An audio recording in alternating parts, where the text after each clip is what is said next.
Assalamualaikum warahmatullahi wabarakatuh. Apa kabar anak-anak sekalian? Jumpa lagi pada kesempatan kali ini dengan saya Pak Masuri dalam pembelajaran terintegrasi.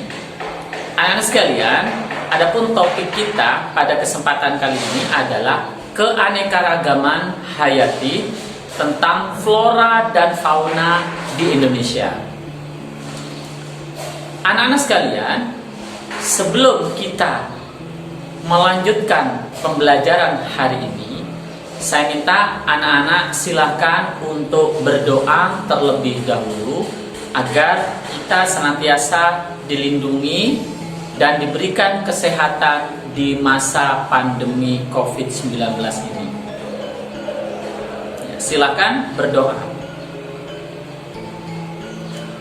Baiklah anak-anak sekalian, untuk pertama kalinya, silakan anak-anak lihat atau simak video berikut ini.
Nah, itu tadi tentang keanekaragaman hayati di Indonesia, khususnya tentang flora dan fauna.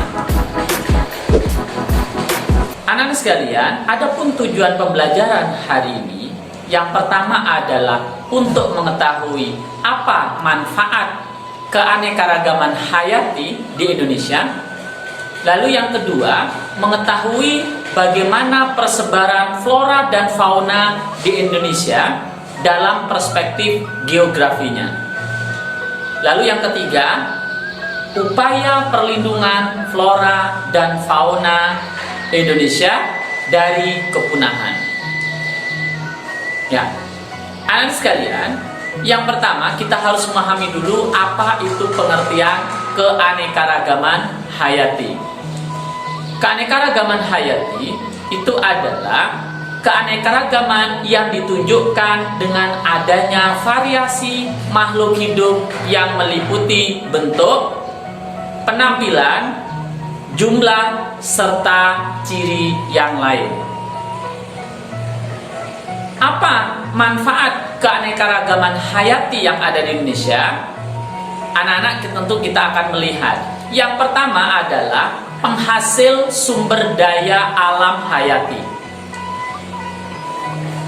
Penghasil sumber daya alam hayati yang pertama yang bisa kita lihat adalah sebagai sumber kayu, sumber karbohidrat, dan juga sumber protein. Nah, di sini anak-anak silakan melihat ada kayu, kemudian ada makanan sumber karbohidrat yang tentu itu adalah dari tumbuhan. Berikutnya di sini ada sumber protein, mungkin dari hewan, juga dari nabati, ya. Lalu yang kedua, masih dari penghasil sumber daya alam hayati. Yang kedua adalah sebagai sumber obat-obatan dan kosmetika. Kita tahu anak sekalian bahwa beberapa obat-obatan dan kosmetik yang ada di Indonesia itu berasal dari flora, ya, atau tumbuhan yang ada di Indonesia. Lalu yang ketiga adalah sumber plasma nutfah. Artinya sebagai sumber plasma nutfah itu harapannya nanti tumbuhan atau flora yang ada di Indonesia itu nanti akan beraneka ragam dengan pengetahuan manusia untuk menghasilkan bibit-bibit unggul, ya. Lalu yang keempat adalah sumber perikanan. Kita tahu bahwa luas negara kita yang mana sebagian besarnya adalah lautan dengan kekayaan jenis ikan, ya, dan hasil laut lainnya, maka jangan heran kemudian kalau banyak sekali negara-negara lain itu berupaya untuk mencuri ikan atau illegal fishing yang ada di negeri kita.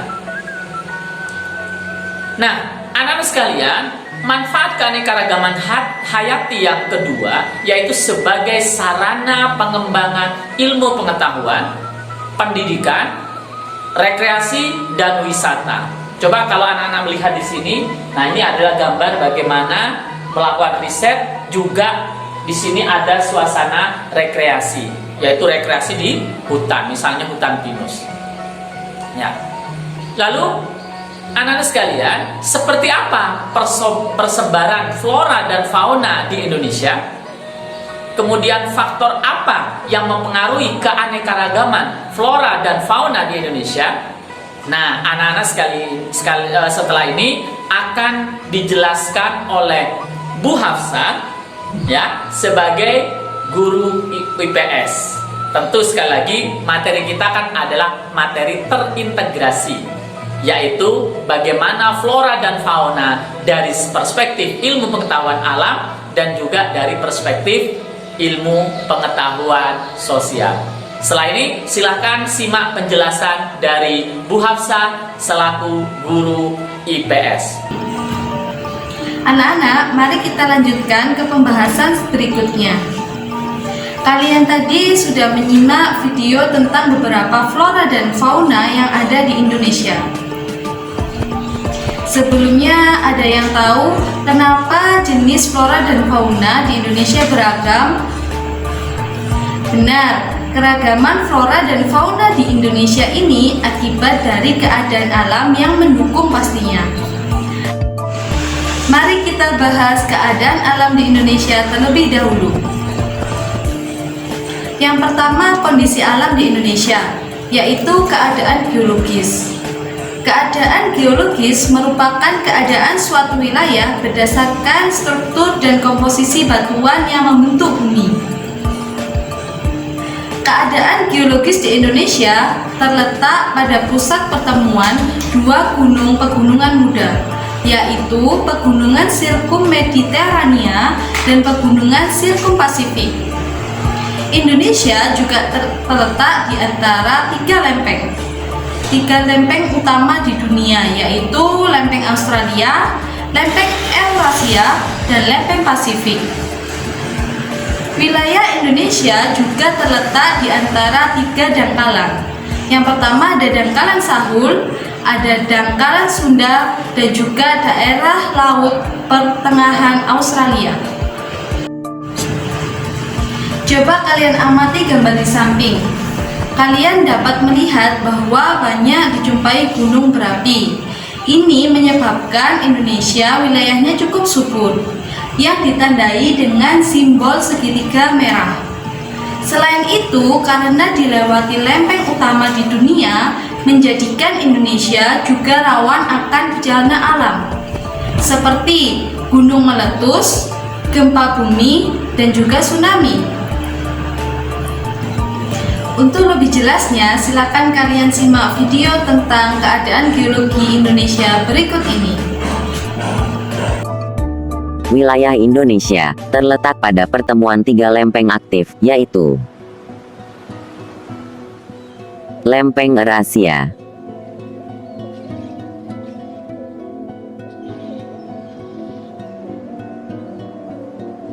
Lempeng Indo-Australia,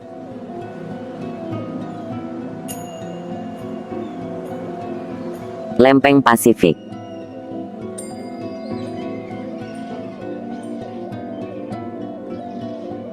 Kemudian Indonesia adalah salah satu negara yang terletak di cincin api Pasifik atau Ring of Fire.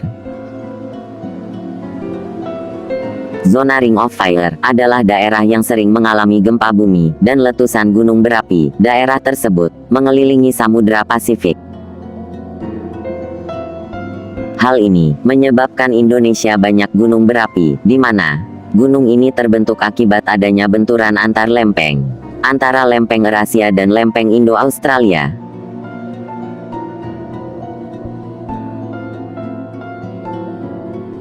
Kondisi ini menyebabkan Indonesia berpotensi tinggi terhadap bencana, seperti gempa bumi,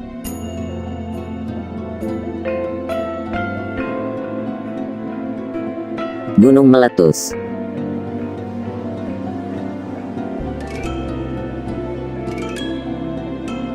tsunami,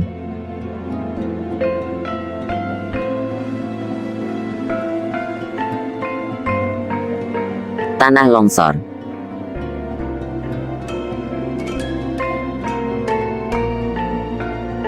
Namun di balik potensi bencana, juga memiliki dampak positif, seperti kesuburan tanah karena letusan gunung berapi, kekayaan bahan tambang dan mineral,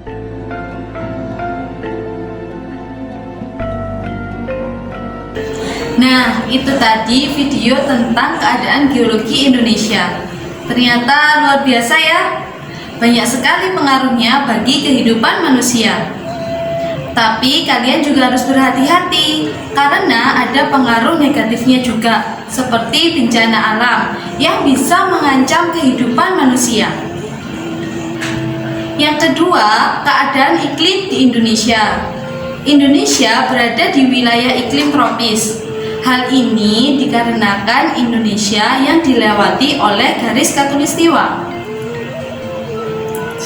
Ciri-ciri iklim di Indonesia antara lain memiliki suhu udara yang tinggi sepanjang tahun, kemudian curah hujan yang tinggi. Suhu rata-rata di Indonesia adalah 27 derajat Celcius. Suhu dan curah hujan yang tinggi memungkinkan tumbuhnya beragam jenis tumbuhan. Mengapa? Tumbuhan memerlukan air dan suhu yang sesuai. Semakin banyak air yang tersedia, semakin banyak tumbuhan yang dapat tumbuh, dan karena itu semakin banyak hewan yang dapat hidup di daerah tersebut. Untuk lebih jelasnya, mari kita simak video tentang keadaan iklim Indonesia berikut ini.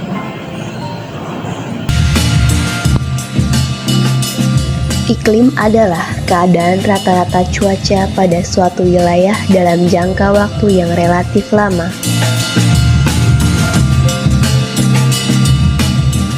Letak astronomis Indonesia yang berada di wilayah tropis membuat Indonesia beriklim tropis.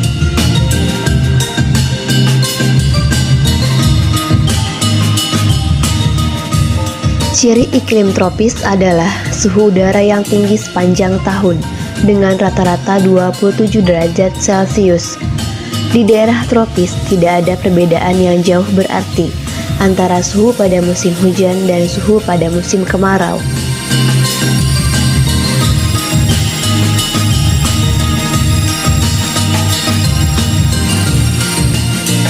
Ciri daerah tropis lainnya adalah lama siang dan lama malam hampir sama, yaitu sekitar 12 jam pada siang hari dan 12 jam pada malam hari.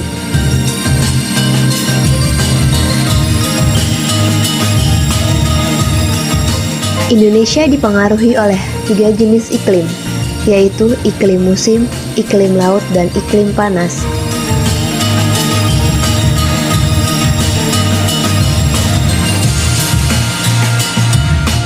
Iklim musim dipengaruhi oleh angin musim yang berubah-ubah setiap periode waktu tertentu. Biasanya satu periode perubahan adalah 6 bulan.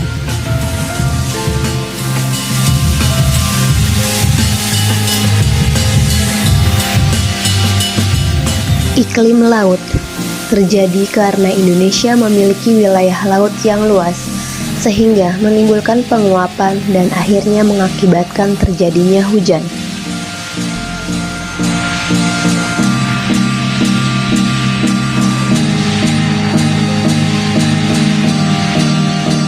Iklim panas terjadi karena Indonesia berada di daerah tropis.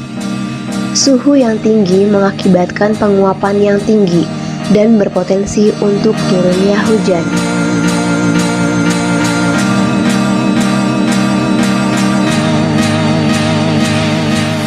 Ketiga jenis iklim tersebut berdampak pada tingginya curah hujan di Indonesia. Curah hujan di Indonesia bervariasi antar wilayah, tetapi umumnya sekitar 2.500 mm per tahun.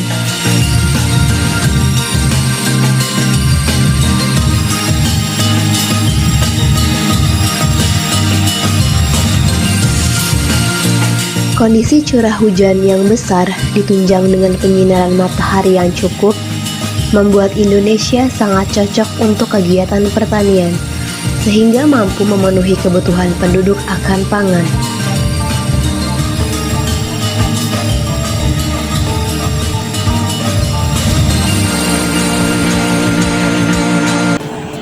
Nah, itu tadi video tentang keadaan iklim di Indonesia.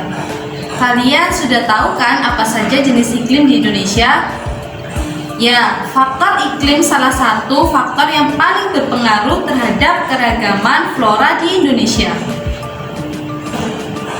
Nah, itu tadi keadaan geologis dan keadaan iklim yang mempengaruhi keragaman flora dan fauna yang ada di Indonesia. Itulah kenapa kita harus bangga menjadi warga negara Indonesia, memiliki kekayaan alam yang sangat melimpah dan terkenal akan keanekaragaman hayati, sehingga banyak dikunjungi oleh warga negara asing. Ya, anak-anak sekalian, kalau tadi sudah mengamati apa yang disampaikan oleh Bu Hafsah, ya, penjelasannya baik dari segi bagaimana persebaran flora dan fauna di Indonesia, ya, karena pengaruh geografisnya. Nah, selanjutnya anak-anak sekalian, kita akan melihat bagaimana upaya pelestarian keanekaragaman hayati di Indonesia. Yang pertama adalah melalui konservasi. Konservasi itu adalah upaya untuk melindungi flora dan fauna di Indonesia agar tidak punah. Apa saja bentuk konservasi yang bisa kita lakukan? Yang pertama adalah dalam bentuk cagar alam. Apa itu cagar alam? Cagar alam adalah kawasan suaka alam yang memiliki tumbuhan, hewan, ekosistem yang khas sehingga perlu dilindungi. Nah, contohnya di sini adalah cagar alam Krakatau. Tentunya masih banyak lagi contoh cagar alam yang lainnya. Lalu yang kedua, bentuk perlindungan atau konservasinya adalah Suaka Marga Satwa. Apa itu? Yaitu kawasan suaka alam yang memiliki ciri khas berupa keanekaragaman dan keunikan jenis satwa atau hewan yang untuk kelangsungan hidupnya dapat dilakukan pembinaan terhadap habitatnya. Contoh di sini adalah bagaimana suaka marga satwa yang ada di ujung kulon untuk melindungi badak bercula 1. Tentu masih banyak lagi suaka marga satwa yang lainnya. Yang ketiga, dalam bentuk taman nasional. Apa itu taman nasional? Taman nasional adalah kawasan pelestarian alam yang memiliki ekosistem asli yang dikelola dengan sistem zonasi. Taman ini biasanya dimanfaatkan untuk tujuan penelitian, ilmu pengetahuan, pendidikan, menunjang budidaya, pariwisata, dan rekreasi alam. Contoh taman nasional yang paling terkenal adalah yang ada di Jawa Timur, salah satunya adalah Taman Nasional Baluran. Itu luar biasa. Saya sendiri pernah beberapa kali di Taman Nasional Baluran, itu luar biasa. Di situ ada banteng, ya, ada kemudian babi hutan. Di situ ada hutan savana, hutan tropis, ya, hutan subtropis dan seterusnya. Luar biasa. Mudah-mudahan suatu saat anak-anak bisa ke Taman Nasional Baluran untuk mengetahui wujud aslinya. Ya.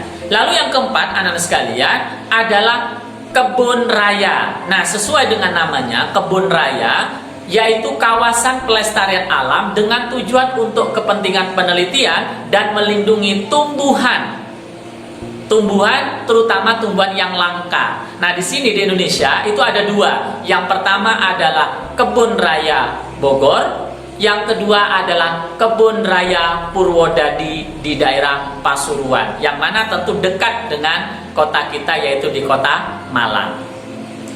Ya. Nah, anak-anak sekalian, itu tadi kita sudah mempelajari mengenai manfaat keanekaragaman hayati, khususnya flora dan fauna. Yang kedua, persebaran flora dan fauna dari segi geografinya, apakah itu kondisi geologi, kondisi cuaca atau iklim. Kemudian upaya untuk melindungi flora dan fauna agar tidak punah di Indonesia. Ya.